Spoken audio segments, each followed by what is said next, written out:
Art is not an easy thing for me. I know a lot of artists say, well, I've been doing it since I was as long as I can remember, since I was a little baby, and I'm not one of those artists.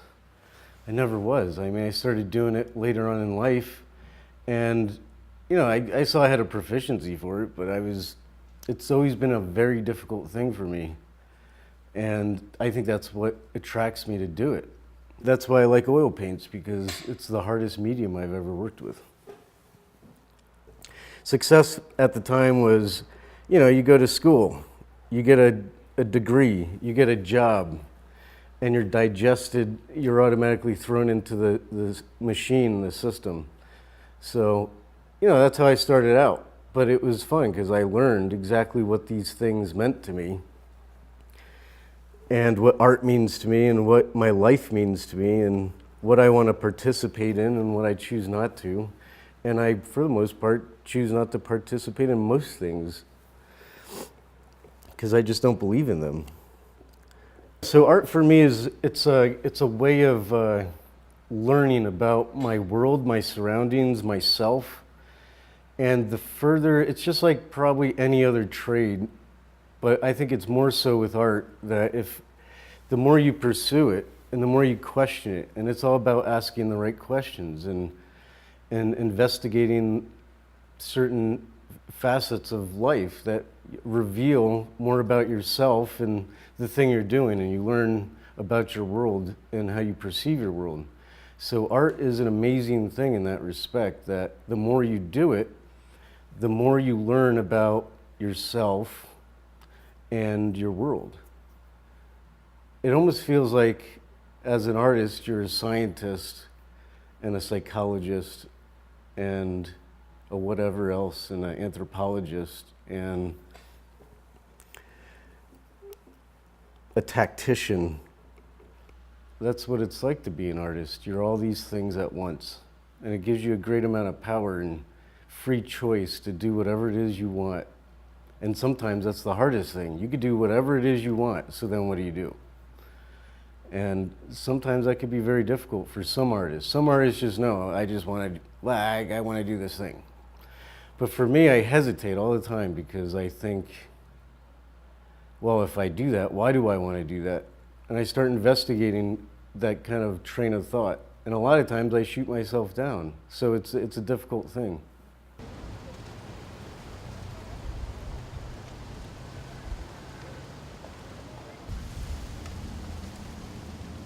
Art it can be a very solitary thing, or it could be a celebrated community thing. For me, art is a very individual journey. That's really the tough part about art. I see myself as an artist, not hermetically sealed within my own space, but in a way I do have to protect it with that kind of attitude, because I'm very sensitive and aware of influences. You're constantly being influenced, subconsciously and consciously, and you have to ask yourself, how far is that breaching into my psyche and influencing my work? I try to eliminate all of it, clear my mind, and make artwork as I would make it, entirely of my own fruition. So I don't plan to show my artwork to anybody when I make it. So it's part of that, trying to keep intact the sincerity of making the artwork. And you kind of have to make it with the idea that, nobody's going to see this thing. It may end up in a gallery or whatever, but that's not my intention. I just make it entirely if I was going to destroy it afterward. Because usually when I make a piece and I'm done with it, I'm truly just finished with it. I don't have a whole lot of attachment to it anymore, and I don't really see it going places and making a stir in the world. I'm not one of those artists. So I think as you mature as an artist, you figure out what you want, just not out of yourself and your art, but just what you want out of the world. I've seen a huge change in my artwork, mostly it's almost in a way seems like it's de-evolving. So my art went, like I said, I started off as an illustrator, so I was drawing highly realistic, highly rendered, highly technical. It could be dragons, it could be wildlife. It was a lot of portraiture of Civil War generals and uh, NASCAR faces and World War II memorabilia, just stuff like that. So I was very proficient at drawing, and I was drawing every day. So I could, I could just draw just about anything I wanted on demand, anything they wanted, more importantly. But after I came back to Tucson and I kind of decompressed from that commercialization of or what the world really expected you to do. And that means like having a job. And I felt myself being swept into this current. Well, when I was back east, I felt like I was swept into this current professionally that it was almost like out of my hands. All you have to do really is sign up and get a job, and then the momentum of the machine starts to lay out your avenues.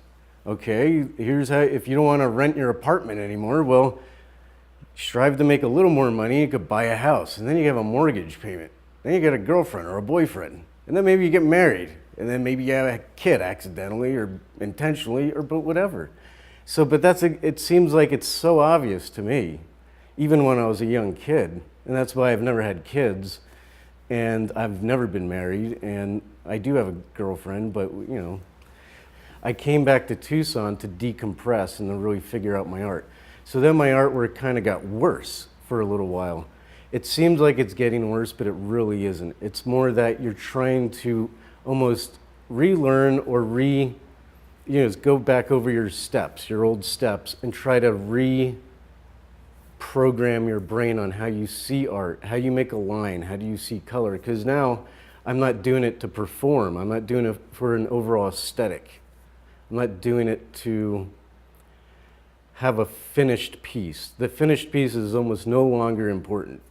So then what is important? Well, okay, it's the process, what I feel about it, what I think about it, how I go about doing. It's just the simple act of doing, of making the piece. Anything other than that, the piece, it's finished piece, whether it's on canvas or it's a watercolor, whether it goes to a museum or a gallery or somebody buys it, if it's a private, it doesn't matter. For me, it's the most difficult thing, and it's the most rewarding, and it's the most revealing to trying to figure out your inner imagination, because we all have one. And I love it when people say, I wish I could draw and paint, I don't have the imagination. I was like, everybody does, it's just you've been conditioned. I decided to not become conditioned early on in life, so I've kept it intact and I've protected it. And it makes me an observer when I do artwork. I'm observing the house down the block and I just want to paint it. Or I'm observing this still life, this fruit with apples and oranges. Or I'm observing somebody's face for a portrait. And I think when you really deeply look into something for any length of time, you start to see things more deeply, and you start to ask better questions, and you start to have greater understanding. And I think that's as simple as that. That's what life's about. And for me, life is art. Me as an artist is, sometimes I make paintings, sometimes I make drawings, sometimes I build a cabinet or do woodwork, or like I need an easel, so I'll build an easel. So, or sometimes I'll just replace the clutch on my car one weekend.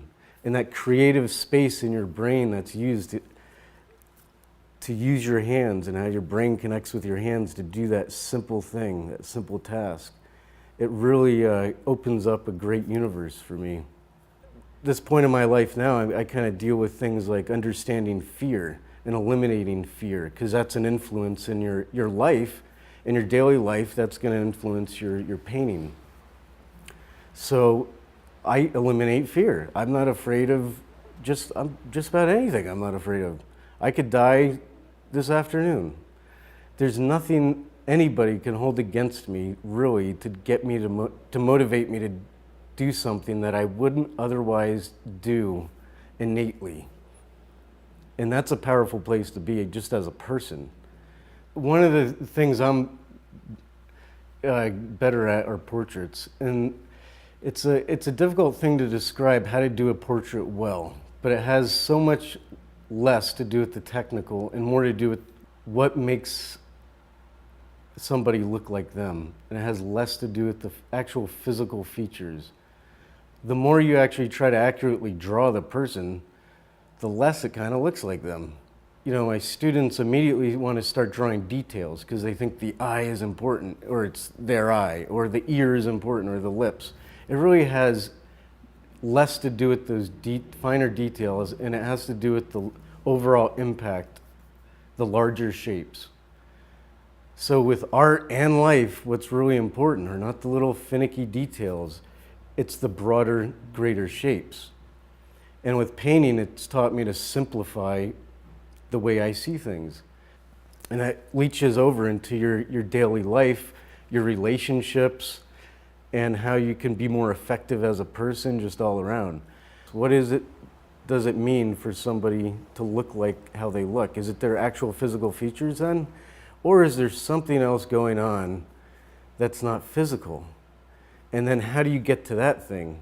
So what drives me to choose my color, to choose what things of the face that I choose to detail out a little more toward the end of the painting, or what textures, what colors, how I make that brush mark. Is it fat? Is it thick? Is it drippy and wet? All these things are driven by that other part of making art, which is the non-material or the non-technical. And that is, to me, is more important than being proficient and good at just driving the brush to make it look realistic. Good paintings, to me, kind of have a vibration to them. And it's in the brushstroke, it's in the philosophy, it's in the language the artist used to paint, to make that image. Because that image was a journey. It was an extension of their philosophies, how they solve problems, what they think about the world, how they think about themselves, what kind of person they are. This all comes through in a painting, and you can't hide these things. So that means you have to be entirely honest with yourself as an artist. You can't hide things. You can't mask them. You can't, what do you call that? You know, spin them in any direction. So as a painter, I know my weaknesses and my strengths for the most part, and I'm learning more about them as I go.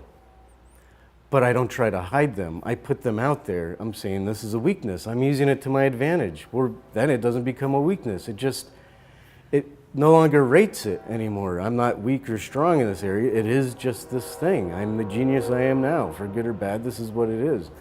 So then it's just like, you know, our world just wants to rate things and put you in a category. You're good at this. You're an expert. Or can you just be and do that thing? And then, you know, you could be celebrated or you could not. Who cares? And I think a lot of artists take that path. They're not just famous masters that have that huge transition of realization of what art is in their life. They start off as a conditioned person. They're swept in a current. And as they mature as a being and evolve, they start to understand what life is about to them on their terms. Art was nothing like I thought it was when I first started out. And I'm so glad that I'm not the artist that I envisioned I first was. Because I envisioned myself being a very skillful tactician, a renderer of great things that would bring me great wealth and this and that. And I would be a respected professional, and I'd be working for somebody pretty much. But then how that's changed is I don't care about any of that stuff. And what I found and how I evolved was something so much more greater, that I don't care about money. I don't have fear. I don't care if anybody sees my work. I don't care if I'm a success. And then I have to redefine success on my terms, since I've been conditioned to think the definition of all these things. I've been given the definition all my life. So now I need to come up with my own definitions. So success now for me becomes, if truly as simply as this, is if I continue to evolve in my being, my human self, through my art or any extension of my life that I do, if I continue to evolve, that's success.